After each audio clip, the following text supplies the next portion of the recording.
Halo Sobat Otomotif, di channel ini gue bakal sharing seputar otomotif, khususnya di dunia mobil bekas.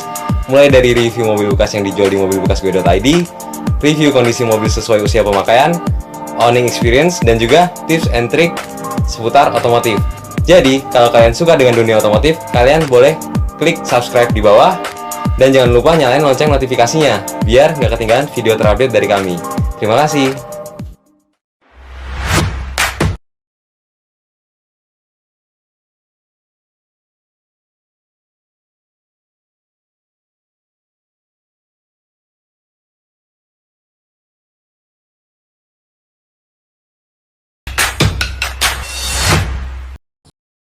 Punya desain yang timeless, performa mesin paling tinggi di kelasnya, dan modifiable, apalagi kalau bukan Honda City Type Z.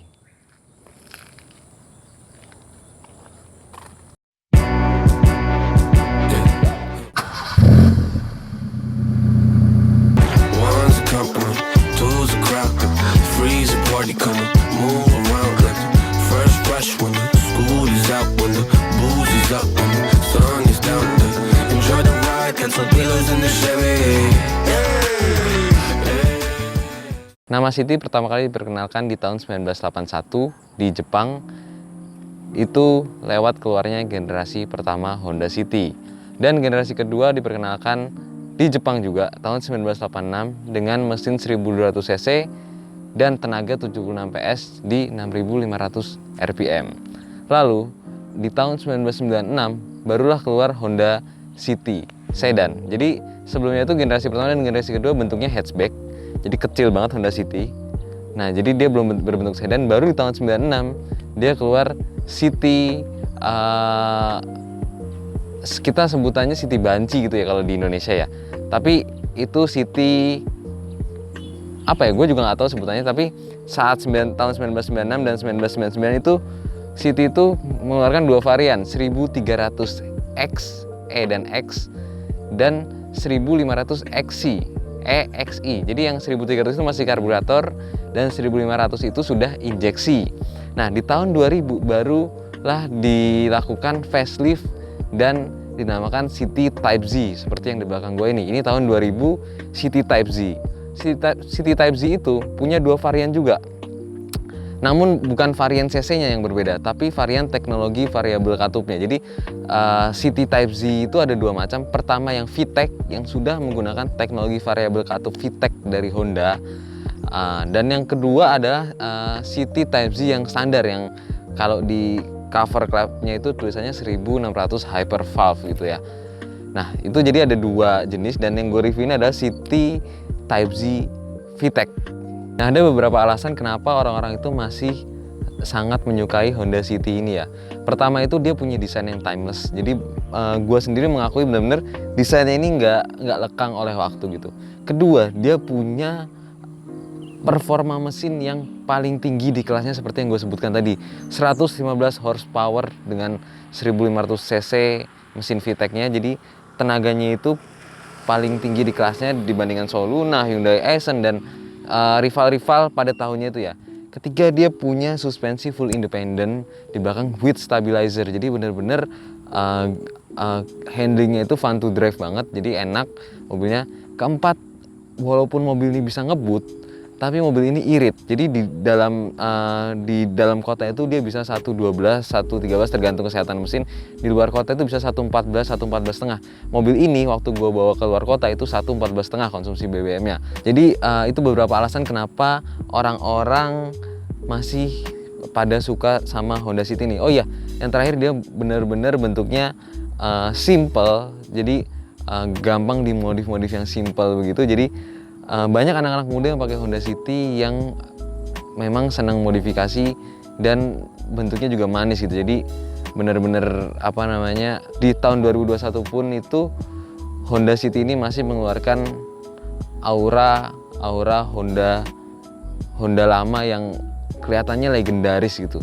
Nah, sebelum gue masuk ke review mobil ini, banyak di forum-forum bilang Honda City itu adalah mobil yang salah desain gitu. Jadi Honda itu tadinya mau bikin mobil alternatif di bawahnya Civic, malah dia bikin Honda City yang performa mesinnya itu nggak jauh beda sama Civic. Jadi Civic itu 125 horsepower dengan mesin D16 VTEC juga. Ini 115 horsepower dengan mesin D15 VTEC. Jadi nggak beda jauh, walaupun lebih nyamanan Civic ya. Tapi Honda City ini juga nggak terlalu ekonomis banget saat itu. Jadi bener-bener mobil ini mobil salah desain katanya. Handlingnya enak, sangat fun to drive. Terus seperti yang gue bilang, suspensinya full independent, di belakangnya ada stabilizer gitu-gitu ya. Jadi bener-bener mobil ini nggak jauh beda sama Civic, dan saat keluar itu mobil ini sangat overpriced. Jadi di tahun 2000 itu atau 2000 sampai 2003 itu katanya mobil ini harganya 173 juta sampai 175 juta, gue nggak tahu pastinya. Sedangkan Honda New City aja saat keluar harganya cuma 153 juta gitu ya. Jadi benar-benar overpriced mobil ini. Nah, sekarang gue bakal bahas langsung mobil Honda City Type Z yang dijual di mobil bekas gue dari ini. Informasi aja, ini catnya udah repaint semua. Repaintnya gue nilai repaintnya dari 1 sampai 10 dia repaintnya 7. Jadi memang gak bagus-bagus banget tapi gak jelek-jelek banget ya. Jadi ya masih lumayan lah gitu. Tapi ada memang beberapa bagian yang gue gak srek tapi ya gue wajarin karena ini mobil tua. Dan prioritas utamanya itu adalah keutuhan dari mobil tua itu ya. Jadi kalau cat itu bisa di repaint, bisa di makeover lagi bentuknya. Sedangkan kalau keutuhan itu susah nyari part-part slow moving part. Jadi gue wajarkan bagian-bagian tertentu yang catnya kurang rapi. Jadi catnya repaint tapi masih kaleng ya, dia masih kaleng. Dan ini kap mesinnya ini tebel banget. Jadi kalau misalkan kayak Toyota Soluna yang gue review, kalau diketok itu bunyinya breng-breng banget. Sedangkan Honda City ini build quality-nya Honda zaman dulu mungkin ya, build quality-nya itu sangat kokoh, sangat rigid, sangat bagus, nggak sayang material. Jadi benar-benar build quality-nya kokoh gitu loh. Ini bumpernya ini dudukannya udah nggak bagus ya, udah belok-belok. Maksudnya memang ini salah satu kelemahan Honda City. Kalau yang gue dengar, kalau yang gue baca itu salah satu kelemahannya itu adalah di bracket bumpernya itu gampang copot. Jadi dudukannya harus diatur lagi biar kepresisiannya pas. Jadi sebelah sini presisi, sedangkan sebelah sini nggak presisi. Terus sebelah sini juga bumpernya agak ngebuka ya. Nah, ini memang kelemahannya Honda City Type Z. Kalau kata teman-teman di forum-forum itu memang bracket bumpernya depan belakang itu sering copot gitu. Jadi harus ke body repair lagi untuk repair bumpernya gitu ya. Dia belum ada fog lamp kalau di tahun 2000, sedangkan di faceliftnya 2002 itu ada fog lamp. Terus paling segitu aja di bagian depan ya. Kita langsung lanjut ke bagian samping kanannya. Nah, di bagian samping kanan ini dia juga masih kaleng. Catnya udah repaint, catnya masih kaleng. Terus si velgnya ini pakai velg Honda Freed, jadi bener-bener bagus ya. Two-tone itu bikin mobil ini kelihatan lebih gentleman banget gitu. Sedangkan originalnya itu dia velg ring 14 single tone gitu ya. Jadi hanya silver doang. Ini velgnya velg Honda Freed ring 15, bannya juga baru tahun 2019, ketebalannya 90%. Terus ada mudguard juga original bawaannya. Terus di sini ada kayak bracket gitu ya, buat yang gue bilang tadi, karena bumpernya ini si dudukannya ini udah nggak bagus, jadi dikasih bracket begini untuk nahan bumpernya gitu ya. Terus belakang masih kaleng, sampai bawah masih kaleng semua, list chrome-nya masih bagus walaupun ada yang ngelotok-ngelotok sedikit. Karet-karet masih bagus, terus sama belakang juga masih bagus karet-karetnya dan masih kaleng. Ini stiker VTEC SOHC tambahan biar kelihatan keren aja. Tapi memang mesinnya benar-benar VTEC single overhead camshaft ya. Jadi ini nggak bohong, tapi tulisan ini tambahan, tapi arti dari tulisan ini benar-benar ada di mesinnya. Terus bagian belakang juga bannya tahun 2021 baru 95%. Velgnya juga velg Honda Freed, masih kaleng. Nah, jadi paling itu aja di bagian samping kanan ya. Kita langsung lanjut ke bagian samping kirinya. Nah, sebelum gue lanjut itu, mobil ini memang gue pribadi tadinya disiapkan untuk perjalanan gue dari Tangerang ke Malang. Jadi gue kan kuliah di Malang, gue butuh mobil dan gue beli mobil ini memang disiapkan untuk pergi ke Malang. Jadi sudah banyak sekali part-part yang gue ganti, seperti contohnya ban, part-partnya baru, terus timing belt segala macam. Nanti akan gue sertakan di deskripsi part-part apa aja yang udah gue ganti, dan kira-kira gue udah ganti part itu sekitar 5 juta lebih gitu. Udah habis 5 juta lebih untuk menyiapkan mobil ini. Perjalanan jauh dari Tangerang ke Malang, dan alhamdulillah selama perjalanan bolak-balik Tangerang Malang mobil ini nggak pernah ada masalah, nggak pernah mogok, nggak pernah nyusahin.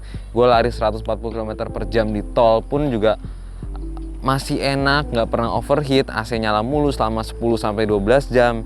Jadi bener-bener mobil ini ready to use banget.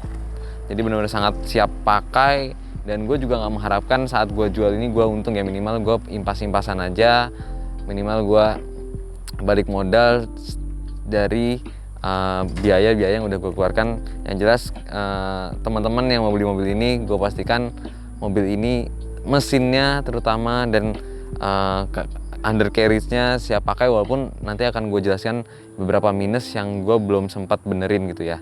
Jadi kita lanjut ke bagian samping kirinya. Ini masih kaleng juga, bodinya masih kaleng. Seperti yang gue bilang tadi, ban depan belakang baru semua ya, ban depan belakang baru. Terus list juga bagus, masih bagus, karet-karet atas masih bagus. Terus apa ya, paling itu aja sih, gue nggak bisa banyak bahas kalau mengenai kondisi mobil ya. Paling minus-minus seperti di cat itu, kayak misalkan ada ini cat-cat yang ngelotok, cat-cat yang ngelupas, ini butuh di repaint lagi gitu ya. Terus udah sih paling itu aja. Kalau di bagian bawah nggak ada keropos yang jelas, nggak bekas kerendam banjir, dan selama gue pakai juga gue rawat bener-bener. Jadi nggak kondisinya justru malah semakin baik saat gue pakai, karena gue memikirkan maintenance dari mobil ini gitu ya. Jadi kita langsung lanjut ke bagian belakangnya aja. Nah, kita bahas bagian belakangnya ini ya. Bagian belakang catnya lumayan bagus, walaupun ada bagian-bagian yang ya udah agak burem-burem gitu ya. Tapi masih kaleng, masih presisi semua. Lampu-lampu, oh iya gue tadi lupa bahas di bagian depan, lampu-lampu itu masih Stanley semua. Jadi kalau Toyota punya Koito, Honda itu pakai merek Stanley gitu ya. Walaupun Stanley itu nggak cuma dipakai Honda gitu, beberapa merek-merek lain juga pakai Stanley, tapi ini lampunya masih original Stanley. Dan yang gue seneng, emblem-emblem dari Type Z ini masih lengkap. City, Type Z, VTI, cuman yang kurang di sini V sama T-nya doang. Ini harusnya VTEC gitu. Kalau misalnya kalian lihat di marketplace, di forum-forum jual beli, itu emblem udah nggak ada, udah pada hilang semua. Kalau beli mahal. Jadi gue seneng banget, gue sangat menghargai perintilan-perintilan kecil ini, sehingga apa ya, ini sebuah nilai tambah gitu kalau masih pada nempel perintilan-perintilannya gitu. Knalpot udah diganti, mufflernya udah muffler racing. Nanti kalian bisa dengar sendiri bunyinya adem, enak gitu ya, nggak yang norak bunyinya. Paling itu aja ya di bagian belakang ya. Jadi gue langsung buka bagasinya aja. Nah, akses buka bagasi bisa dari depan, bisa dari sini. Ini gue buka bagasinya. Nah, ini ada cover mobil gua, karena selama di Malang kadang mobil nggak masuk garasi, jadi gua siapin cover. Terus ya bagasinya begini aja ya, bagasinya masih rapi, cuman memang agak kotor. Jadi karena barusan juga hujan, tadinya mobil udah dicuci, cuman karena kena hujan ya jadi agak kotor lagi gitu. Jadi gua mohon maaf banget kalau di kamera terlihat kotor. Kalau misalkan kalian mau tahu lebih jelasnya bisa datang ke tempat kita gitu. Untuk bagasi ya begini aja ya, apron juga masih bagus, bukan bekas insiden. Terus udah di sini klip-klipnya juga masih lengkap nih, klip-klipnya. Terus ini lecet-lecet biasa. nggak ada keropos di bagian bawah. Jadi kita langsung ke bagian mesinnya aja. Sekarang gue bakal bahas mesinnya. Mesin ini ada sektor yang bener-bener gue perhatiin saat gue perjalanan jarak jauh ya. Jadi timing belt gue ganti, fan belt semuanya tiga-tiganya, kompresor, kompresor, power steering, alternator gue ganti fan beltnya, terus radiator juga gue servis. Jadi ini kuningan nih, udah kuningan, terus di servis, dikorok lagi. Jadi udah bagus. Dan sekarang gue juga pakai coolant. Kalau dibuka nih pakai coolant. Kalau kalian lihat, ini tutup radiatornya bersih, nggak ada karat sama sekali. Terus itu di reservoir juga coolant, di sini coolant. Terus selang-selang gue ganti juga, ini selang-selang bypass gue ganti. Terus masih banyak, gue sendiri juga lupa apa aja yang gue ganti. Kayak misalkan filter udara juga gue ganti. Ntar gue kasih list part-part yang gue ganti di deskripsi aja ya, biar kalian lihat sendiri. Ini timing belt baru. Terus udah sih, kalau mesin dijamin nggak pernah ada masalah, masih kuat, lari 140 itu masih kuat. Dan sebenarnya masih minta lagi kalau misalkan mental kalian kuat gitu ya, 160, 180 masih kuat. Cuman ya perlu difikirkan lagi, kalau misalkan lari segitu kasihan, namanya mobil tua gitu ya. Untuk mesin nggak ada PR apapun, tulangan-tulangan juga masih bagus, apron masih bagus.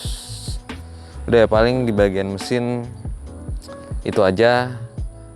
Kita langsung dengerin suara mesinnya aja.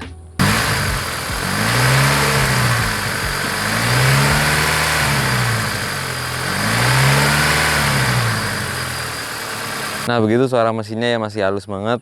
Oh ya, gue juga kemarin ganti timing belt, terus seal cover valve-nya juga gue ganti. Terus yang paling gue suka di mesin ini, itu di bagian si dalam seal cover valve ini masih bersih banget, masih bersih, masih kuning gitu ya. Kalau misalkan yang udah ngeslat gitu kan, si dalamnya ini kan hitam-hitam berkerak gitu ya. Jadi masih bersih, masih kuning. Nanti gue kasih lihat videonya saat dibongkar. Mesinnya itu masih bersih banget.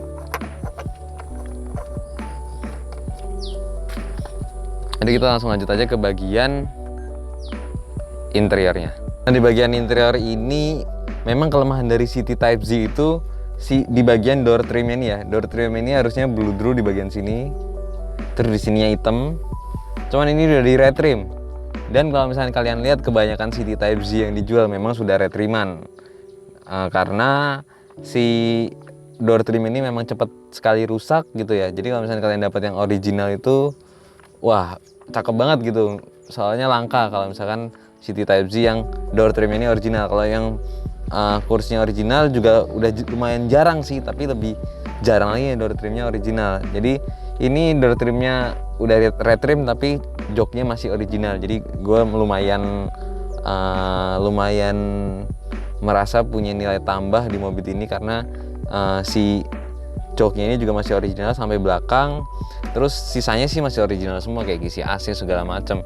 Ini juga namanya media entertainment ya, wajar kalau diganti ngikutin zaman ya. Jadi yang nggak original di bagian interior cuman ini doang, sisanya masih original. Terus knob persneling ini nih, ini kilometernya 200.000. Knob persneling ini masih kulit jeruk banget. Jadi bener-bener mungkin pemakai sebelumnya itu sangat-sangat perawat, sampai si knob persneling ini masih kulit jeruk banget. Setir juga masih kulit jeruk banget. Jadi masih bagus gitu setirnya, masih biasanya udah grepes gitu-gitu ya. Paling gitu aja ya di bagian interior ya. Soalnya kondisinya sih masih bagus, sama kayak karpet dasar gitu masih bagus semua, masih original ya. Cuman ini ada karpet tambahannya, jadi nggak ditambahin karpet dasar lagi, tapi karpet dasarnya yang bludru gini, masih original dari tahun 2000. Paling di dalam interior itu PR-nya yang kalau misalkan kalian mau terlihat lebih bagus lagi, bersihin plafon. Ini plafonnya kotor banget ya, bener-bener plafonnya kotor. Paling itu aja, di plafonnya ini ada item-item begini nih. Ini juga kotor si sun visornya. PR-nya paling itu bersih-bersih aja sih. Di bagian belakang juga gue nggak bakal review dari belakang karena kondisinya sama. Nanti kita liatin kondisi interior bagian belakang lewat video aja. Oke, sekarang kita bakal nyobain feel berkendara dari Honda City Type-Z VTEC tahun 2000 yang dijual di mobilkas.id. Tadi sebelum gue menjelaskan feel berkendara ya, tadi gue sebenarnya mau ngejelasin VTEC itu apa gitu ya. Jadi VTEC itu adalah teknologi variabel katupnya Honda. Kalau Toyota misalnya VVT-i itu. Jadi kenapa harus ada teknologi variabel katup gitu? Jadi ketika si mesin ini di putaran atas, itu suplai bahan bakar dan udara itu tidak masuk secara maksimal ke ruang bakar karena pergerakan katupnya yang terlalu cepat, jadi sehingga celah bahan bakar dan udara itu semakin sempit. Maka dari itu dibuatlah oleh pabrikan-pabrikan mobil teknologi variabel katup. Contohnya VTEC ini. Jadi VTEC ini tugasnya adalah menyesuaikan cam profile tergantung putaran mesin gitu. Jadi misalnya di putaran mesin rendah, cam profile yang digunakan di mesin itu menggunakan low cam profile. Jadi si katupnya itu, camnya itu profilnya yang lebih kecil gitu ya. Jadi sehingga tujuannya adalah menekan konsumsi bahan bakar saat di putaran rendah. Namun di putaran tinggi, di RPM tinggi, mesin itu yang tadi gue jelaskan ya, mesin itu karena katupnya itu bergerak cepat, jadi bahan bakar dan udaranya masuknya sedikit, makanya di-adjust lah profile camnya menjadi high profile cam gitu ya. Jadi camnya itu profilnya itu lebih besar sehingga tenaga mesin di putaran atas itu tidak hilang, bisa dimaksimalkan dengan cara memasukkan bahan bakar dan udara lebih ketika di putaran tinggi. Itu sederhananya teknologi VTEC itu intinya mengubah cam profile tergantung dari RPM mesinnya itu. Makanya si mesin-mesin VTEC seperti Honda City ini dia buas di putaran atas karena saat mobil yang tidak memiliki teknologi variabel katup di putaran atas dia tidak ada tenaganya gitu. Sedangkan si City ini bisa menyesuaikan suplai bahan bakar dan udara yang masuk ke dalam ruang bakar dengan RPM yang tinggi dengan cara mengubah profile cam itu yang tadi gue jelaskan. Itu ya sedikit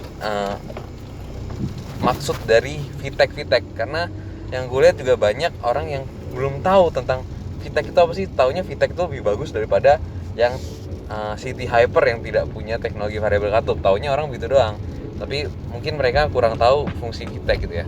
Nah sekarang kita lanjut ke feel berkendaranya. Feel berkendara mobil ini seperti yang gue bilang ya, mobil ini disiapkan untuk jarak jauh. Jadi suspensi depan kanan kiri baru, terus kaki-kaki terot, ball joint baru semua dan nggak ada bunyi. Tapi ada sedikit bunyi dari busing ya. Busing ini baru-baru ini bunyinya. Jadi saat gue siapin itu belum bunyi, tapi baru-baru ini bunyi. Busing itu bunyinya ngik ngok gitu. Jadi kalau ada jalan-jalan bergelombang itu bunyinya gitu. Ada ngik gitu. Kalian kalau misalkan pernah naik Panther tua atau mobil-mobil diesel tua itu biasanya busingnya tuh bunyi tuh kalau ada jalan-jalan yang wavy gitu yang bergelombang. Jadi ada ngik itu busing. Nah, ini busingnya bunyi kalau di bagian sektor kaki-kaki ya. Ini busingnya udah mulai bunyi, jadi harus diganti. Busing murah kok. Kalian ganti busing di lower arm itu paling berapa gitu kan? Gue kurang tahu harganya, tapi busing itu hanya karet gitu loh untuk meredam getaran gitu. Nah, terus kalau di bagian belakang shocknya juga masih enak, tapi support shocknya, jadi support shock itu adanya di bagian atas, jadi dia yang menopang antara shock, dia yang sebagai dudukan antara shock dan body itu. Jadi karet support shock itu udah jelek, jadi ketika ada guncangan yang tiba-tiba atau impact gitu yang tiba-tiba dia bunyi duk gitu. Nah, karena karetnya ini udah nggak bisa meredam tumbukan dari shocknya, jadi dia menabrak ke bodinya, itu intinya begitu ya. Nah terus untuk performa mesin seperti yang gue bilang, gue lewat tol Trans Jawa lari 140 km per jam itu pakai AC, masih enteng banget. RPM-nya masih 3.500, masih nafasnya masih panjang kalau mau dibejek gasnya. Cuman karena ini mobil tua gitu ya, walaupun udah diberesin sama gue yang part-part pentingnya gitu, gue tetap kasihan sama mobilnya. Jadi ya gue mentok-mentok lari 140, nggak pernah lebih dari 140, jadi 120, 140. Tapi hebatnya mobil ini, lari 10 jam rata-rata 120 km per jam itu nggak berhenti, pakai AC terus, berhenti cuman paling istirahat, sholat, ngisi bensin gitu doang. Itu mobil ini nggak pernah overheat, terus nggak pernah macam-macam gitu ya. Pokoknya mobil ini walaupun mobil tua gitu, masih kuat banget buat keluar kota. Dan kalau misalnya di tol itu suspensinya enak banget, suspensinya empuk enggak, tapi stiff juga enggak, jadi benar-benar stabil. Handlingnya fun to drive banget. Terus memang mobilnya enak dibuat ngebut gitu. Dan konsumsi BBM-nya juga irit, yang tadi gue bilang. Gue dari Tangerang Malang itu jaraknya sekitar 900 kilo. Gue hitung itu konsumsi bahan bakarnya 114,5. Gue pakai Pertalite sekitar 450.000 sampai 550.000, gue lupa. Sekitar segitu konsumsi bahan bakarnya. Untuk kekedapan kabin standar mobil tua gitu ya. Kekedapan kabinnya standar. Terus udah sih, paling itu aja. Cuman kelemahannya kalau misalkan mobil tua itu kalau di tol dengan kecepatan tinggi itu setirnya enteng banget, karena dia nggak kayak mobil-mobil sekarang pakai IPS ya. Kalau mobil-mobil pakai IPS itu ngebut di tol itu kencang, dia setirnya berat sendiri, jadi kaku sendiri setirnya. Sedangkan mobil seperti Honda City yang pakai hydraulic power steering itu dia setirnya malah enteng banget. Jadi bahaya kalau misalkan kalian nyenggol setirnya sedikit itu bakal ngebuang banget mobilnya. Jadi paling itu aja. Untuk AC dingin, terus suspensi tadi udah enak, mesin halus, enteng, bertenaga. Terus ya paling itu aja ya. Nanti gue bilang sekali lagi, part-part yang udah gue ganti, yang udah gue remajakan akan gue tulis di kolom deskripsi. Nah untuk feel kopling sendiri, feel koplingnya enteng enggak, berat juga enggak. Untuk feel rem sendiri, feel remnya enak ya. By the way juga remnya Honda City Type Z yang VTEC ini udah disc brake depan belakang. Dan itu jarang banget, mobil-mobil sekarang pun juga belum tentu remnya disc brake depan belakang. Kayak Honda BR-V itu remnya disc brake depan doang, belakang masih tromol. Jadi ini benar-benar fitur yang tadi gue bilang ya, mobil yang salah desain. Jadi fitur-fiturnya terlalu melimpah, performa mesin terlalu tinggi. Oh ya, dan untuk feel gas sendiri, dia memang di putaran bawah itu dia agak kurang, tapi kalau udah RPM tinggi larinya udah kenceng, udah enteng banget gitu. Nggak berasa lu lari 140, 160 gitu ya. Jadi paling segitu aja feel berkendara dari Honda City Type Z VTEC. Nah paling segitu aja review singkat gue tentang Honda City Type Z yang dijual di mobilbekasgue.id. Untuk kelengkapan surat-surat, mobil ini sangat-sangat lengkap. STNK, BBKB, faktur, NIK, dan buku manual dia masih ada. Kunci serep masih ada, cuman buku servisnya yang nggak ada. Dan untuk pajak sendiri dia PKB-nya itu sekitar 1.300.000 sekian. Dan ini sudah mau bayar pajak, jadi bulan 7 nanti sudah mau bayar pajak. Cuman platnya masih tahun 2025 gitu ya. Jadi kemarin itu gue juga dapat mobil ini kondisi pajaknya mati 2 kali dan platnya bulan 7 2020. Ini gue perpanjang pajaknya kemarin, tapi sekarang udah mau pajak lagi, tapi platnya masih panjang. Nah terus untuk harga sendiri mobil ini dijual di angka 51.500.000, masih nego. Dan kekurangan-kekurangannya tadi udah gue jelaskan di video review. Jadi paling segitu aja review singkat gue tentang Honda City Type Z ini. Kalau kalian suka video ini, jangan lupa tekan tombol like. Kalau nggak suka, jangan di dislike. Gue pamit undur diri, shining out.